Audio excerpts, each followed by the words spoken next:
Hello, my name is Jessica Turner, and I'm the Communications Specialist for the Rock County Public Health Department. Welcome to another edition of our COVID-19 question and answer videos. Today's questions are about children who are back in school. So far in Rock County, there have been very few cases of COVID-19 being spread person to person within our schools. This is due to many hours of planning and preparation that happened before school even started this year.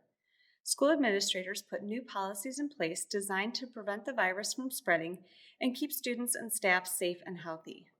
Some schools have switched from in-person to virtual learning, but in most cases, this was not because the virus is being spread person to person within the school.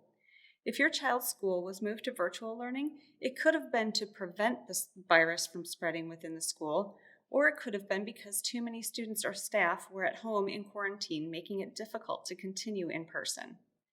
Most students and staff that have tested positive were exposed to the virus outside of the school setting. Our first question today is, if my child tests positive, who will be quarantined? Quarantine is required for any close contact of a person who tests positive for COVID-19.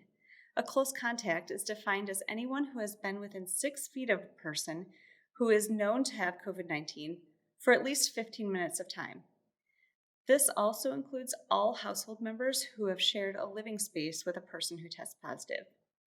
Any person who is identified as a close contact is legally required to quarantine at home for 14 days from their last exposure to ensure that the virus does not continue to spread.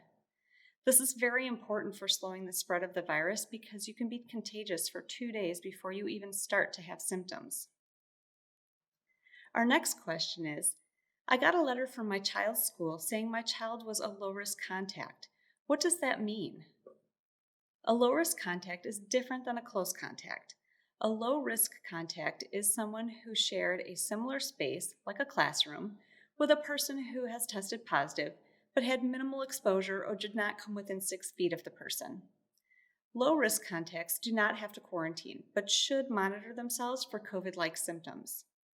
If symptoms do develop, no matter how mild, they should stay home and contact their healthcare provider. That's all of our questions for today. We want to remind you that it is very important to keep your child home if they're not feeling well. If your child has any symptoms of COVID-19 or any other illness, including fever, cough, headache, or body aches, do not send them to school or daycare.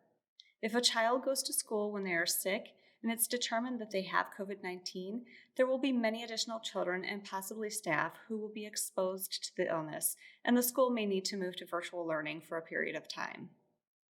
If you have questions about COVID-19, please submit them to the email address covid19.questions@co.rock.wi.us, and we'll try to answer them in an upcoming video. Thank you for doing your part to slow the spread of the virus that causes COVID-19 by wearing cloth face coverings, practicing good hygiene, distancing from others, and staying home when you are sick.